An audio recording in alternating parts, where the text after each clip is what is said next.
ظفر کی بات سن کر قمر جہاں سوچ میں پڑ گئی۔ جن حالات سے وہ اس وقت گزر رہی تھی، ایسے حالات میں زیبا کے لیے اچھے رشتے کا ملنا ناممکن تھا۔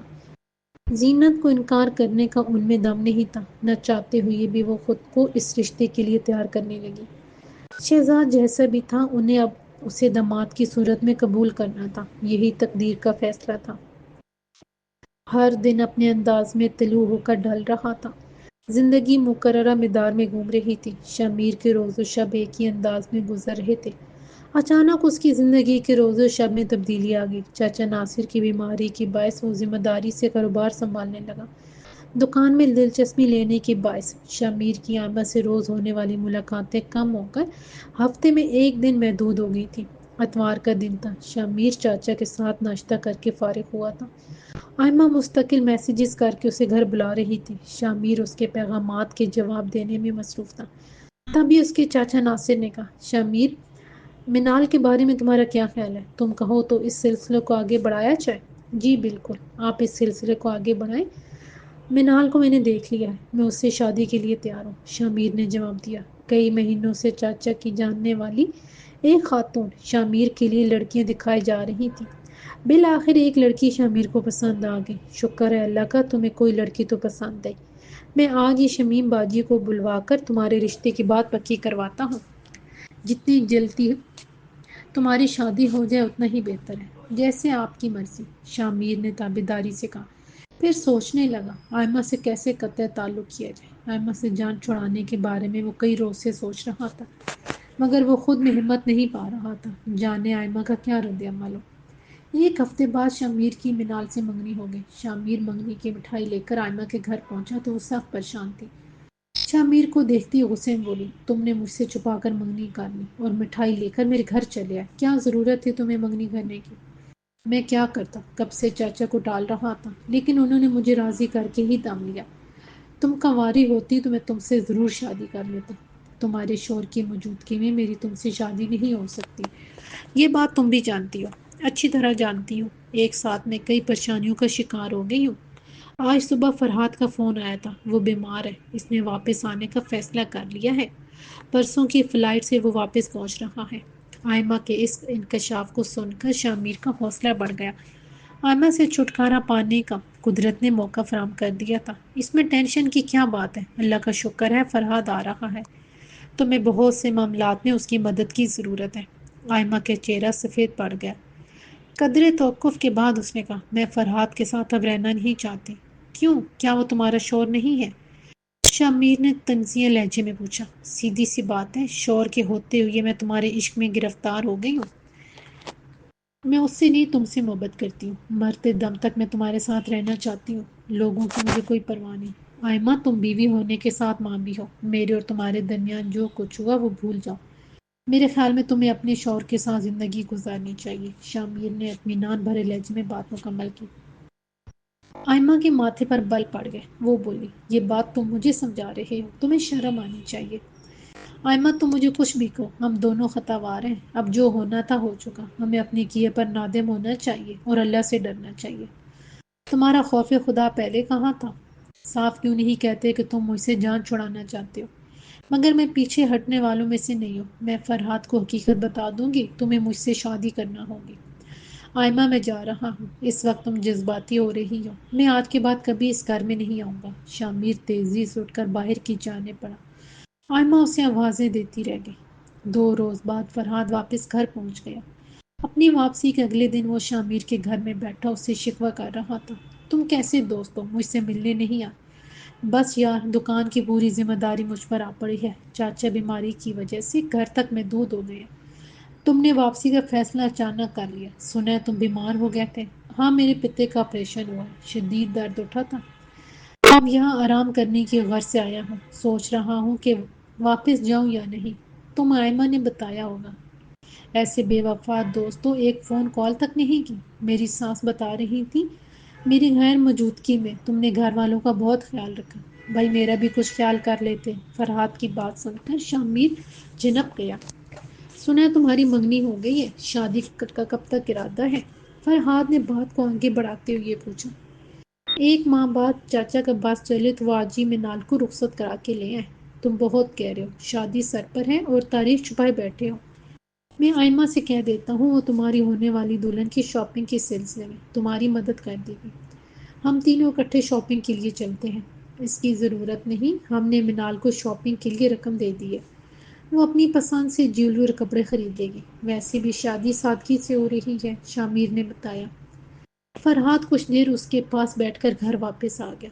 چند دنوں میں فرحاد کو پاس پڑوس کے لوگوں اور دوستوں کی زبانی شامیر اور آئمہ کے تعلق کے متعلق کچھ ایسی باتیں سننے کو ملی جنہیں سنتے ہی اسے طیش آ گیا۔ اس سے لوگوں کی ذہنیت پر افسوس ہو رہا تھا جنہوں نے آئمہ اور شامیر کے تعلق کو غلط رنگ دینے کی کوشش کی تھی۔ اسے آئمہ ایسی نہیں لگتی تھی، پھر بھی لوگوں کی باتوں نے اس کے دل میں گرہ ڈال دی تھی۔ شام ڈھلے جب وہ گھر پہنچا تو حمزہ کو فوراً گود میں اٹھا لیا۔ آئمہ اس کی موجودگی سے بے پرواہ ہاتھ میں ریموٹ لیے ٹی وی دیکھنے میں مصروف تھی۔ فرحاد نے آئمہ کے رویے میں ہونے والی تبدیلی آتے ہی نوٹ کر لی تھی۔ رات کو کھانے سے فارغ ہوتے ہی اس نے آئمہ سے پوچھا، آئمہ ایک بات بتاؤ، پڑوس کے لوگ تمہارے اور شامیر کے متعلق جو باتیں کر رہے ہیں ان باتوں میں کس حد تک صداقت ہے؟ آئمہ کے چہرے پر خوف کا سایہ آ کر گزر گیا۔ اگلے لمحے اس نے خود کو سنبھال لیا اور بولی، لوگوں کا کام دوسرے کے گھروں میں جھانکنا اور بہتان لگانا ہے۔ تمہیں مجھ پر بھروسہ نہیں، لیکن شامیر پر تو بھروسہ ہے، آخر وہ تمہارا جگری دوست ہے۔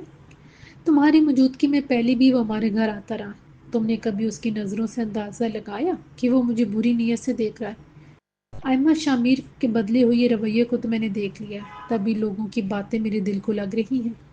جب سے میں یہاں آیا ہوں ایک بات محسوس کر رہا ہوں، شامیر مجھ سے نظریں چرا رہا ہے۔ میں نے فیصلہ کیا ہے کہ اب میں واپس نہیں جاؤں گا، یہیں رہ کر کوئی کام کر لوں گا۔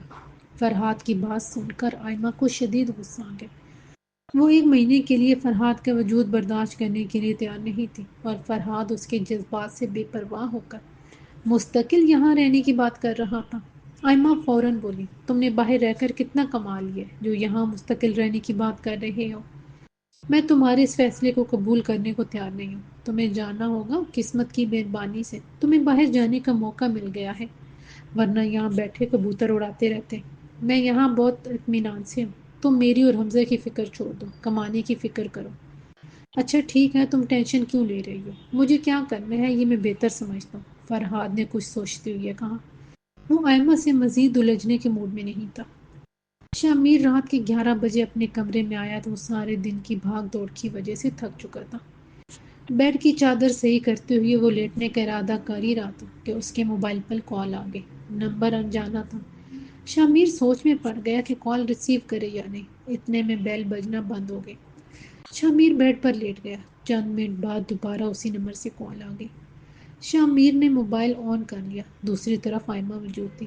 میں اپنے نمبر سے تمہیں فون کرتی تو تم ہرگز فون ریسیو نہیں کرتے، بڑے بے مروت ہو، مجھے لہروں کے حوالے کر کے بھاگ نکلے۔ آئمہ، ہمارے درمیان جو کچھ ہوا اسے بھول جاؤ، خطا ہم دونوں سے ہوئی ہے، شکر کرو طوفان کے آنے سے پہلے ہم نے راستے جدا کر لیے، ورنہ۔ آئمہ نے شامیر کی بات کاٹ کر کہا، راستہ تم نے جدا کیا ہے، میں نے نہیں۔ میں تمہاری محبت میں بری طرح گرفتار ہو چکی ہوں، تم سے جدائی میرے اختیار میں نہیں۔ پلیز تم منال سے شادی مت کرو۔ میری منال سے شادی کرنے یا کرنے سے کیا فرق پڑتا ہے؟ ہم دونوں کے درمیان کوئی رشتہ قائم نہیں ہو سکتا۔ فرحاد کے ہوتے ہوئے میری تم سے شادی نہیں ہو سکتی، یہ بات تم اچھی طرح جانتی ہو، اور اگر فرحاد مر جائے تو آئمہ، میں تمہیں غلط قدم اٹھانے کا مشورہ ہرگز نہیں دوں گا۔ تم کیا پاگل ہو گئی ہو؟ ہاں، میں پاگل ہو گئی ہوں، میں تمہارے بغیر نہیں رہ سکتی۔ تم مجھے ایک بات کا صحیح جواب دو، دیکھو جھوٹ مت بولنا، اگر فرحاد مر جائے تو کیا تم مجھ سے شادی کر لو گے؟ ہاں کیوں نہیں، اگر ہمارے درمیان فرحاد نہیں ہوتا تو میں کب کا تم سے شادی کر چکا ہوتا۔ شامیر نے فوراً جھوٹ کا سہارا لیا، تو ٹھیک ہے، میں فرحاد کو جان سے مار دوں گی، وہ ویسے بھی واپس جانے کا ارادہ نہیں رکھتا، اس کے ہوتے ہوئے میں تمہارے گھر آ سکتی ہوں اور نہ تم مجھ سے ملنے آ سکتے ہو۔ آئمہ، تم جذبات کی روح میں آ کر بہکی بہکی باتیں کر رہی ہو، ہماری منزل ایک نہیں ہو سکتی، یہی قسمت کو منظور ہے، تم تقدیر پر شاکر ہو جاؤ۔ بکواس مت کرو، مجھ سے دامن چھڑانے کی کوشش مت کرو، تمہاری شادی مجھ سے ہوگی، منال سے ہرگز نہیں، تم دیکھنا میں کیا کرتی ہوں۔ آئمہ نے چلاتے ہوئے فون بند کر دیا۔ شامیر نے موبائل آف کیا اور کروٹ بدل کر سو گیا۔ آئمہ نے موبائل فون کر کے نظر اٹھائی تو ایک لمحے کے لیے خوف زدہ ہو گئی۔ فرحاد سامنے کھڑا تھا۔ اس سے پہلے کہ وہ کچھ سمجھتی، فرحاد نے اس کے ہاتھ سے موبائل چھین لیا اور سکرین پر موجود ڈائل نمبر کو دیکھ کر اس کے چہرے کے زاویے بگڑ گئے۔ اچھا، تو یہاں یہ چکر چل رہا ہے۔ میں بے وقوف تھا جو لوگوں کی باتوں کو جھوٹا سمجھتے ہوئے بیوی پر بھروسے کیے بیٹھتا۔ افسوس اس بات کا ہے کہ جن پر مجھے خود سے زیادہ اعتماد تھا، ان لوگوں نے میرے اعتماد کو دھوکہ دیا ہے ایما۔ میرا دل چاہ رہا ہے کہ تمہارے ٹکڑے کر دوں، فرحاد تیش کے عالم میں بولا۔ ایما خود کو سنبھال چکی تھی، فوراً بولی، فرحاد تم غلط سمجھ رہے ہو۔ شامیر کو شادی کی شاپنگ کے سلسلے میں مجھ سے بات کرنی تھی، وہی ڈسکس کر رہی تھی تم جیسا۔ فرحاد نے اس کی بات کٹ کر کہا، تبھی تم دوسری سم سے بات کر رہی تھی۔ ایما تم اس حد تک گر سکتی ہو، مجھے اس کا اندازہ نہیں تھا۔ میں تمہیں جان سے مار دوں گا۔ فرحاد اس پر جپٹ پڑا۔ اسی وقت حمزہ روتا ہوا آیا اور اس سے لپٹ گیا۔ پاپا میری ممی کو مت مارو، میری ممی کو چھوڑ دو۔ فرحاد ایک دم ہوش میں آ گیا۔ اس نے ایما کو بیڈ پر دھکا دیا اور غصے میں گھر سے باہر نکل گیا۔ رات 2 بجے وہ گھر واپس آیا تو حمزہ سو چکا تھا، البتہ ایما جاگ رہی تھی۔ فرحاد کو دیکھتے ہوئے وہ روتے ہوئے اس سے معافی مانگنے لگی۔ فرحاد مجھے معاف کر دو، جیسے تم سمجھ رہے ہو ویسا کچھ نہیں ہے۔ شامیر اور میرے درمیان ایسا کچھ نہیں جس پر تمہیں شرمندگی ہو۔ مجھے تم پر اعتبار نہیں رہا، میری سمجھ میں نہیں آ رہا کہ میں کیا کروں، کہاں جاؤں۔ فرحاد نے مدھم لہجے میں کہا، تم مجھے بھروسے کے قابل نہیں سمجھتے تو طلاق دے دو، مجھے آزاد کر دو۔ میں تمہیں طلاق کبھی نہیں دوں گا، سمجھی تم؟ فرحاد نے اٹل لہجے میں کہا۔ تو ٹھیک ہے، گزشتہ باتوں کو بھول جاؤ، ہم لوگ یہ گھر کرائے پر دے کر کسی اور جگہ شفٹ ہو جاتے ہیں۔ حمزہ کی خاطر تو مجھے معاف کر دو، ایما ملتجی لہجے میں بولی۔ فرحاد نے اس کی بات کا کوئی جواب نہیں دیا۔ تکیہ اٹھا کر وہ دوسرے کمرے میں چلا گیا۔ زیبا نے گھر میں داخل ہو کر ادھر ادھر نظریں دوڑائیں۔ اماں کو غیر موجود پا کر اس نے اطمینان کی سانس لی اور تیزی سے اپنے کمرے کی طرف بڑھ گئی۔ کمرے میں پہنچ کر اس نے کپڑوں کا شاپر ایک طرف رکھا اور چرپائی پر ٹانگیں پھیلا کر بیٹھ گئی۔ اسی وقت قمر جہاں کمرے میں آ دمکی اور بولی، کدھر غائب تھی؟ تم سلائی سیکھنے کے بہانے لائبہ سے باتیں بنانے میں مصروف رہی ہوگی۔ اماں آپ لائبہ سے اتنا چڑھتی کیوں ہیں؟ وہ میری اتنی پیاری دوست ہے۔ رہنے دو، اس سے لگائی بجھائی کے علاوہ آتا ہی کیا ہے؟ خیر مجھے لائبہ سے چڑھنے کی کیا ضرورت ہے؟ تھوڑے دنوں کی بات ہے، تم اپنے گھر کی ہو جاؤ گی۔ تمہارے لیے رشتہ آیا ہے؟ زینب بابی، شہزاد کا رشتہ تمہارے لیے لے کر آئی ہیں۔ شہزاد کا رشتہ میرے لیے؟ زیبا نے اماں کی بات سن کر حیرت سے کہا۔ اس کی سمجھ میں نہیں آ رہا تھا کہ وہ اس اچانک ملنے والی خبر پر کیا رد عمل ظاہر کرے۔ اس میں حیران ہونے کی کیا بات ہے؟ جس گھر میں لڑکی موجود ہو وہاں رشتے تو آتے ہی ہیں۔ قمر جہاں نے اس کی حیرت کو دیکھتے ہوئے کہا، ماں میرا اور شہزاد کا کوئی جوڑ نہیں، آپ اچھی طرح جانتی ہیں۔ جانتی ہوں، مگر تم خود سوچو، ہمارے جو حالات ہیں اس میں شہزاد کا رشتہ بھی غنیمت ہے۔ احمر کی وجہ سے ہماری گاؤں میں جو بدنامی ہوئی ہے، اس کے پیش نظر ہم غریبوں کے گھر کون رشتہ لے کر آئے گا؟ اویس بھائی کے ہم پر بہت احسانات ہیں، ہم ان کے احسان کے بوجھ تلے دبی ہوئی ہیں۔ ان کے بیٹے کے رشتے سے انکار ہم اس صورت میں کر سکتے تھے کہ ہمارا بیٹا اس قابل ہوتا کہ اس گھر کا بوجھ اٹھا سکتا، مگر احمر نے ہمیں مفلسی کی دلدل میں دھکیل دیا ہے۔ ہماری آبائی زمینیں ہماری نہیں رہی، لے دے کر ایک سر چھپانے کا ٹھکانہ باقی رہ گیا ہے۔ اگر تم یہ چاہتی ہو کہ یہ چھت تمہارے ماں باپ کے سروں پر قائم رہے تو تم شہزاد سے شادی کر لو۔ اس گھر کے کاغذات اویس بھائی کے پاس ہمارے قرضے کی ضمانت کی صورت میں محفوظ ہیں، وہ کسی وقت ہمیں اس گھر سے بے دخل کرنے کا حکم دے سکتے ہیں۔ قمر جہاں ملتجی لہجے میں بولے۔ زیبا سوچ میں پڑ گئی، ماں باپ کی خوشی کے لیے وہ کچھ بھی کرنے کو تیار تھی۔ شہزاد سے شادی کا مطلب کنویں میں چھلانگ لگانا تھا۔ ٹھیک ہے اماں، میں شادی کے لیے تیار ہوں۔ زیبا کے منہ سے بمشکل یہ الفاظ نکلے۔ قمر جہاں کے چہرے پر اطمینان کا تاثر ابھرا۔ وہ بولی، زیبا تمہیں پریشان ہونے کی ضرورت نہیں، شادی کے بعد شہزاد سدھر جائے گا۔ زیبا اماں کی بات سن کر سوچ رہی تھی کہ اماں کتنی بولی ہے، وہ شہزاد کے سدھرنے کی آس لگائے بیٹھی ہے۔ اس زندگی میں شہزاد نیک انسان بن جائے اس کے قطعی آثار نہیں۔ شام کو زیبا کی سہیلی شفق اس سے ملنے آئی تو زیبا نے اسے شہزاد کے رشتے کے بارے میں بتایا تو وہ بولی، بے وقوف لڑکی، تمہاری اماں نے رشتے کے بارے میں تمہاری رائے پوچھی اور تم نے جھٹ ہاں کر دی۔ تمہیں ہرگز شادی کے لیے حامی نہیں بھرنا چاہیے تھی۔ تو پھر کیا کرتی؟ ہم اویس تایا کے احسانات کے بوجھ تلے دبے ہیں۔ امی کہتی ہیں شادی کے بعد شہزاد ٹھیک ہو جائے گا۔ تمہاری اماں کی بات غلط ہے، وہ تمہیں جھوٹی تسلی دے رہی ہے، شفق نے اختلاف کیا۔ شفق، ضروری تو نہیں زندگی میں ہم جو آرزو کریں وہ پوری ہو۔ شہزاد کے رشتے کو میں نے قسمت کا لکھا ہوا فیصلہ سمجھ کر قبول کر لیا ہے۔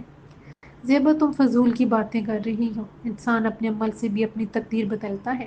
تم ٹھیک کہہ رہی ہو، مگر میں خود میں ہمت نہیں رکھتی۔ اویس تایا کو انکار کرنے کا مطلب اس گھر سے بے دخل ہونا ہے۔ میں اپنے والدین سے چھت چھیننے کا حوصلہ نہیں رکھتی۔ زیبا، میں تمہاری مجبوری سمجھ گئی ہوں۔ شہزاد میرے بھائی کا دوست ہے، تم دیکھنا میں اسے راضی کر لوں گی، فکر نہ کرو، وہ خود اس رشتے سے انکار کر دے گا۔ شفق نے کچھ سوچتے ہوئے کہا۔ دیکھو شفق، پلیز کوئی غلط حرکت مت کرنا۔ زیبا، تم فکر مت کرو، شہزاد خود اس رشتے سے انکار کرے گا۔ میری سونی سہیلی کی شادی کسی خوبرو مرد سے ہوگی، شہزاد جیسے کپڑے سے نہیں۔ شفق کے لہجے میں یقین تھا۔ زیبا نے شفق سے یہ پوچھنے کی زحمت گوارا نہیں کی کہ وہ کیا کرنے جا رہی ہے۔ وہ دل میں خوش تھی کہ شہزاد سے اس کی جان چھوٹ رہی تھی۔ اماں، تمہیں کیا ہو گیا؟ مجھ سے پوچھے بغیر تم نے میرا رشتہ عمر کی بہن کے لیے دے دیا۔ میرے دوستوں میں میری خاک عزت رہ جائے گی۔ میرے سسرال والے حیثیت میں ہم سے بڑے ہونے چاہیے تھے، نہ کہ ہم سے کمتر۔ مجھے یہ شادی نہیں کرنی، شہزاد برہم لہجے میں بولا۔ اسے اپنی اماں پر شدید غصہ آ رہا تھا، وہ اس سے پوچھے بغیر اس کا رشتہ دے آئی تھی۔ تمہاری شادی ہم پلہ لوگوں میں کر کے میں کوئی مصیبت مول نہیں لینا چاہتی۔ اپنی شکل دیکھی ہے تم نے، اوپر سے تمہاری حرکتیں۔ آوارہ دوستوں کی صحبت نے تمہیں تباہ کر کے رکھ دیا ہے۔ میں نے تو جان کر زیبا کا انتخاب تمہارے لیے کیا ہے کہ وہ تمہارے ہر ظلم اور زیادتی کو سہ سکے گی۔ اپنے سے بڑی حیثیت کے گھرانوں میں شادی کرو گے تو ہر وقت سسرال والوں کی پنچایت نپٹاتے رہو گے، ان کے آگے سر جھکائے کھڑے رہو گے۔ بیوی تمہیں جوتی کی نوک پر رکھے گی۔ زینت نے شہزاد کو قائل کرنے کی کوشش کی۔ اماں، تم کچھ بھی کہہ لو، زیبا جیسے چھوٹے گھرانے میں مجھے شادی نہیں کرنی، تم ان لوگوں کو منع کر دینا۔ شہزاد کرسی کو ٹھوکر مارتے ہوئے گھر سے نکل گیا۔ زینت شہزاد کے مزاج سے واقف تھی، دل میں ہول رہی تھی کہ ان کے شوہر کو اگر اس بات کا پتہ چل گیا کہ انہوں نے شہزاد کی رائے لیے بغیر اس کا رشتہ زیبا کے لیے دیا ہے تو وہ سخت خفا ہوں گے۔ زینت اپنی طور پر سمجھ رہی تھی کہ شہزاد زیبا کے حسن کی وجہ سے اس رشتے سے انکار نہیں کرے گا، مگر یہاں تو صورتحال مختلف تھی۔ وہ خود میں اتنی ہمت نہیں پا رہی تھی کہ قمر جہاں کا سامنا کر کے انہیں شہزاد کے فیصلے سے آگاہ کر سکے۔ زیبا کی شہزاد سے شادی ان کی عزت کا معاملہ تھا۔ رات کی تاریکی آہستہ آہستہ پھیل رہی تھی۔ شفق گنے کے کھیتوں میں کھڑی شہزاد کی منتظر تھی۔ اچانک پتوں میں سرسراہٹ ہوئی تو وہ اچھل کر 2 قدم پیچھے ہو گئی۔ شہزاد دانتوں کی نمائش کرتا ہوا اس کے سامنے کھڑا تھا۔ خیر تو ہے؟ آج میری یاد کیسے آ گئی؟ کہیں مجھ سے کوئی چکر چلانے کا ارادہ تو نہیں؟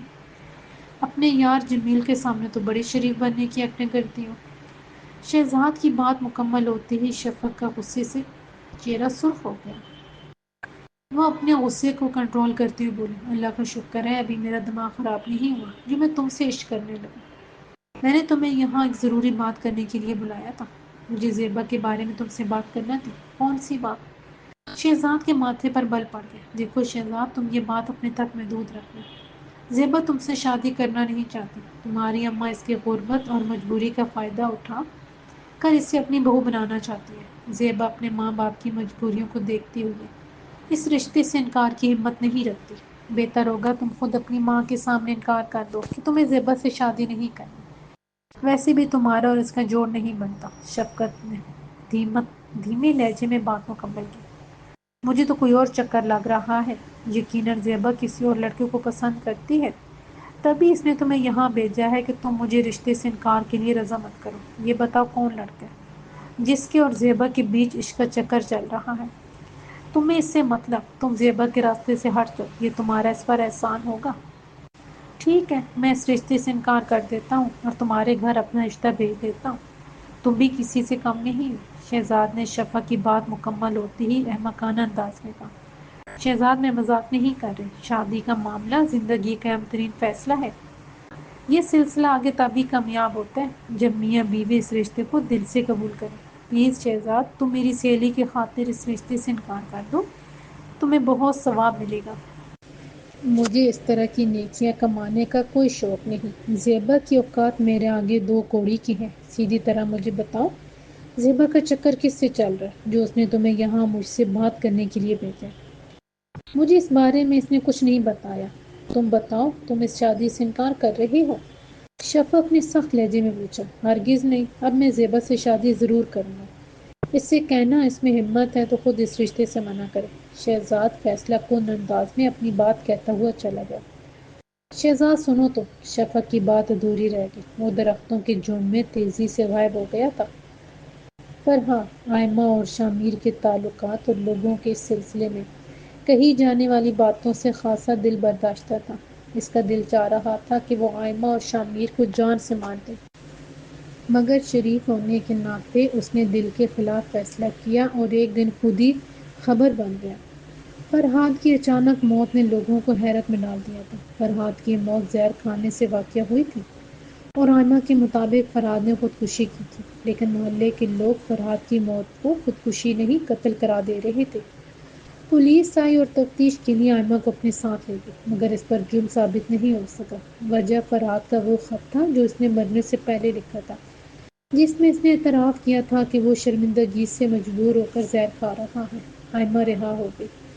شامیر کی شادی ہوتے ہوتے رہ گئی۔ اس کے سسرال والوں کو اس کے اور آئمہ کے درمیان ہونے والے تعلقات کی خبر مل گئی تھی۔ انہوں نے رشتہ ختم کر دیا تھا۔ ایک صبح شامیر صحن میں رکھے گملوں کی صفائی کرنے میں مصروف تھا کہ اچانک آئمہ گیٹ کو دھکیلتے ہوئے صحن میں داخل ہوئی۔ وہ شامیر کی طرف بڑھی اور اس کا گریبان پکڑ کر روتے ہوئے کہا، تم مجھ سے شادی کر لو، میری عدت پوری ہو چکی ہے۔ اگر تم مجھے اپنانا نہیں چاہتے تو مجھے جان سے مار دو، میں اذیت بھری زندگی نہیں گزار سکتی۔ آئمہ تمہیں یہاں نہیں آنا چاہیے تھا، چاچا گھر پر ہیں، وہ اس طرف سے آ نکلے تو سخت خفا ہوں گے۔ میری بدنامی کی وجہ سے وہ یہ گھر بیچ رہے ہیں، محلے والوں کے سوالات سے تنگ آ چکے ہیں، ہر وقت وہ مجھے طعنے دیتے رہتے ہیں۔ تم چاچا کی بات کیوں کر رہے ہو؟ پہلے تو تم چاچا سے پوچھے بغیر ہر کام کرتے رہے ہو۔ تم نے کہا تھا کہ فرحاد ہماری زندگی سے نکل گیا تو تم مجھ سے شادی کر لو گے۔ اب وہ وقت آ گیا ہے۔ فرحاد نے دل برداشتہ ہو کر خودکشی کر لی، ورنہ میں نے سوچ لیا تھا کہ میں خود اس کی زندگی کا خاتمہ کر دوں گی۔ اب تمہاری وفا کو آزمانے کا وقت آ گیا ہے۔ تم مجھ سے نکاح کر لو، تمہارے چاچا صبر کر کے بیٹھ جائیں گے اور مجھے میری امی کی نفرت انگیز باتوں سے نجات مل جائے گی۔ اٹھتے بیٹھتے وہ مجھے ذلیل کرتی رہتی ہے۔ آئمہ کی بات سن کر شامیر سوچنے لگا کہ وہ اس بلا سے جان کیسے چھڑائے۔ آئمہ کے ساتھ وقت گزارنے کا مطلب یہ نہیں تھا کہ وہ اسے اپنی بیوی بنا لے۔ اس نے اس معاملے میں آئمہ کو دو ٹوک جواب دینے کا فیصلہ کر لیا۔ آئمہ، میں تم سے شادی نہیں کروں گا، تم میری طرف سے کوئی امید مت رکھو۔ شامیر، یہ تم کہہ رہے ہو، بڑے خود غرض ہو، تمہیں میرا اور میری مصیبت زدہ زندگی کا کوئی خیال نہیں، تم بڑے ظالم ہو، میری عزت سے کھیل سکتے ہو، مگر مجھ سے شادی کرنے میں تمہیں اپنے خاندان کی شرافت اور عزت کا خیال آ رہا ہے، تم بہت۔ آئمہ کی بات ادھوری رہ گئی۔ شامیر کے چاچا کمرے سے نکل کر آ گئے تھے اور خونخوار نظروں سے ان دونوں کو گھور رہے تھے۔ اس محلے میں ہماری کوئی عزت باقی بچی ہے جو تم دونوں نیلام کرنے کے در پہ ہو؟ لڑکی، تم یہاں کھڑی کیا کر رہی ہو؟ سیدھی اپنے گھر جاؤ، آئندہ یہاں قدم مت رکھنا، ناصر نے غصے سے چلاتے ہوئے کہا۔ میں یہاں سے کیوں جاؤں؟ آپ مجھے برا سمجھتے ہیں؟ اپنے بھتیجے کی کمینگی آپ کو نظر نہیں آتی؟ آپ کا بھتیجا میری عزت سے کھیلتا رہا ہے، اس کی وجہ سے میرا گھر برباد ہوا ہے، اب میں اسے شادی کرنے کا کہہ رہی ہوں تو انکار کر رہا ہے۔ یہ میرے ساتھ وقت گزاری تو کر سکتا ہے مگر شادی نہیں۔ اب ہم دونوں کی شادی کروا دیں۔ ہرگز نہیں، تم جیسی عورت کی میرے گھر میں جگہ نہیں۔ خبردار، آئندہ یہاں مت آنا، نکلو یہاں سے، ناصر سخت لہجے میں بولے۔ آئمہ غصے میں بھری گیٹ سے نکل گئی۔ یہاں اندھیرے میں بیٹھی کیا کر رہی ہو؟ کمرے کی لائٹ تو جلا لیتی۔ قمر جہاں نے کمرے کی لائٹ آن کرتے ہوئے کہا، اندھیرے اور روشنی سے کیا فرق پڑتا ہے، میرے تو جذبات ہی مردہ ہو گئے ہیں۔ زیبا زیر لب بڑبڑائی، میری بیٹی اداس کیوں ہے؟ خوشیاں تمہاری منتظر ہیں، اتنے بڑے گھر میں جا کر تم راج کرو گی؟ قمر جہاں بیٹی کی جذبات سے بے نیاز ہو کر اپنی کہہ رہی تھی، 2 دن بعد تمہاری مایوں ہے۔ شفق کی ماں نے تمہارے مایوں کا سوٹ اتنا خوبصورت بنایا ہے کہ تم دیکھو گی تو کھل اٹھو گی۔ اماں کی بات سن کر زیبا کے چہرے پر پھیکی مسکراہٹ پھیل گئی۔ شفق کی وجہ سے جو امید بنی تھی وہ ٹوٹ گئی تھی۔ شہزاد کی طرف سے انکار نہیں ہوا تھا۔ لاچار زیبا نے خود کو شہزاد سے شادی کے لیے تیار کر لیا تھا۔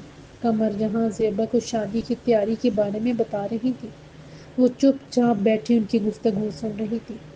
اس کی بدولت اس کے ماں ابا کے سر پر چھت قائم تھی، یہی اس کی خوشی تھی۔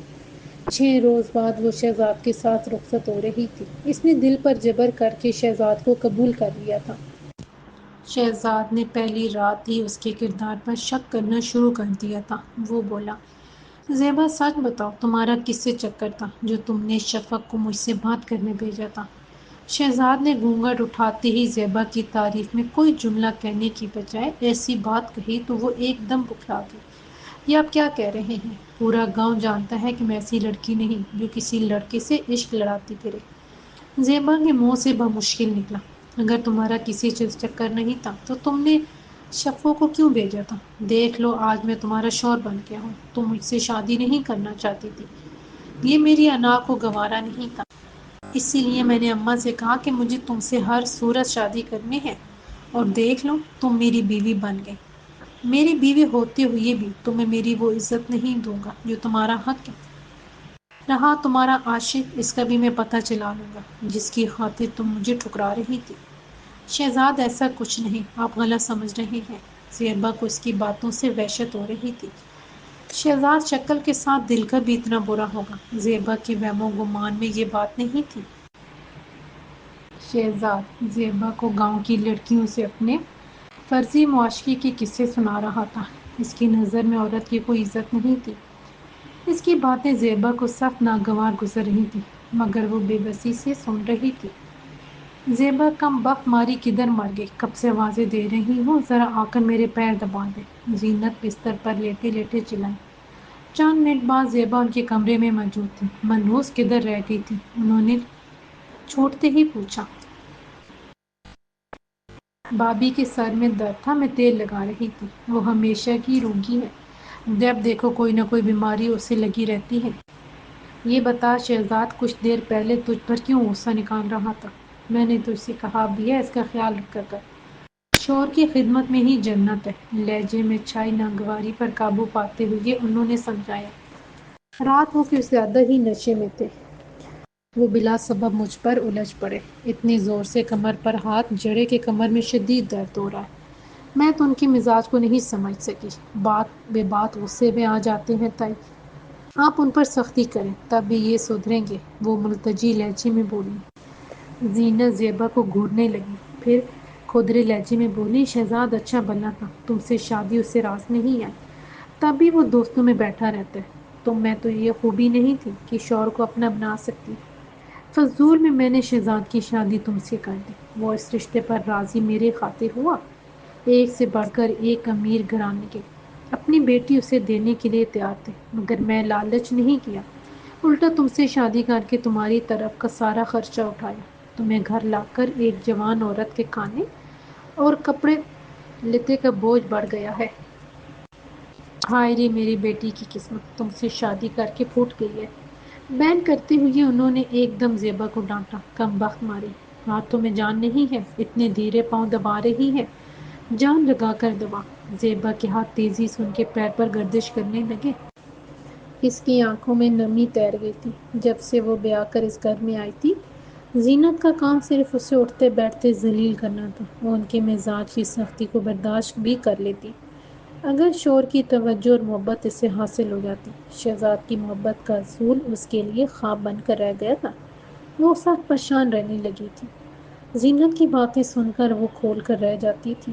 اکثر اس کے ذہن میں باغیانہ خیالات جنم لیتے، اس کا دل چاہتا وہ یہ گھر چھوڑ کر کہیں چلی جائے، مگر کہاں؟ اس سے آگے سوچنے کی اس کے ذہن میں سکت نہیں تھی۔ شام میر دل ہی دل میں شکر ادا کر رہا تھا کہ چاچا کے آنے سے معاملہ نمٹ گیا اور آئمہ چلی گئی۔ آئمہ کے رویے سے صاف ظاہر تھا کہ وہ اپنی بات منوانے اور کسی فیصلے پر پہنچنے آئی تھی۔ شامیر نے اپنے فون کی سم چند مہینوں پہلے تبدیل کر لی تھی تاکہ آئمہ سے اس کا رابطہ نہ رہے۔ آئمہ کے جانے کے بعد چاچا نے اسے جو طعنے دیے تھے وہ اس نے کان بند کر کے سن لیے تھے۔ شامیر کی دوستی کچھ دن پہلے زمل سے فون پر ہو گئی تھی۔ آئمہ کی بجائے ان دنوں اس کے اعصاب پر زمل سوار تھی۔ وہ اس کے عشق میں پوری طرح ڈوبا ہوا تھا۔ ہر رات اس کی زمل سے فون پر بات ہوتی تھی۔ زمل بی اے کی طالبہ تھی۔ جب سے شامیر کی اس سے گفتگو ہوتی وہ اس کی شخصیت کو سراتی۔ شامیر زمل سے اپنی چاہت کا برملا اظہار کر چکا تھا۔ ہفتے کی رات آدھے سے زیادہ بیت چکی تھی۔ شامیر زمل سے باتوں میں مصروف تھا، تبھی زمل نے کہا تم اپنی امی سے بات کرو کہ وہ میرے گھر رشتہ لے کر آئے۔ شامیر اس سوال کا جواب دینے کے لیے ذہنی طور پر تیار تھا، فوراً ہی بولا زمل میں نے یہ بات تمہیں نہیں بتائی تھی، میری امی کا مجھ سے ہر تعلق ختم ہے۔ ابو کی وفات کے بعد وہ دوسری شادی کر کے اپنے شوہر اور بچوں میں ایسی مگن ہوں کہ میرے وجود کو انہوں نے بالکل فراموش کر دیا۔ تمہیں میں نے بتایا تو تھا کہ مجھے میرے چاچا نے اڈاپٹ کر لیا تھا۔ ٹھیک ہے، پھر تم اپنے چاچا سے بات کرو، آخر کسی بڑے کو تو آنا ہے۔ تمہاری بات درست ہے، آج کل چاچا شدید بیمار ہے، ان کا اٹھنا بیٹھنا مشکل ہے۔ جیسی ان کی طبیعت بہتر ہوگی میں انہیں لے کر تمہارے گھر آؤں گا۔ تم سے زیادہ مجھے اس بات کی فکر ہے کہ کہیں تمہاری کسی اور سے رشتے کی بات طے نہ ہو جائے۔ تمہارا اندیشہ درست ہے شامل، میرے لیے کئی رشتے آئے ہوئے ہیں اور سب بھی اچھے ہیں۔ تم خود بتاؤ کہ میں کیا بہانہ بنا کر انکار کروں۔ اوکے سویٹ ہارٹ، میں پھر بات کریں گے، مجھے نیند آ رہی ہے، میں سونے جا رہا ہوں۔ شامیر نے فوراً بہانہ بنایا، اپنا خیال رکھنا، شب بخیر۔ شامیر نے موبائل فون آف کرتے ہوئے کہا اور بڑبڑانے لگا، ان لڑکیوں کو ذرا فریق کر لو تو ایک ہی بات کے پیچھے پڑ جاتی ہیں کہ مجھ سے شادی کر لو، اس کے علاوہ انہیں اور کوئی بات نہیں سوچتی۔ بندہ اسے دوستی کر کے پھنس جاتا ہے۔ شامیر نے موبائل ایک طرف رکھا اور چاچا کے کمرے کی طرف بڑھ گیا، وہ اسے پانی پلانے کے لیے آواز دے رہے تھے۔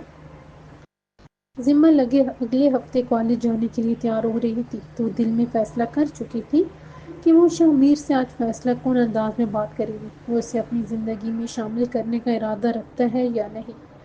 زمل نے بال بنانے کے بعد ہلکی سی لپسٹک ہونٹوں پر لگائی، وہ ابھی بیگ اٹھائے ہوئے کمرے سے نکل کر گیٹ کی جانب بڑھ رہی تھی کہ اس کی ممی نے آواز دے کر اسے روک لیا۔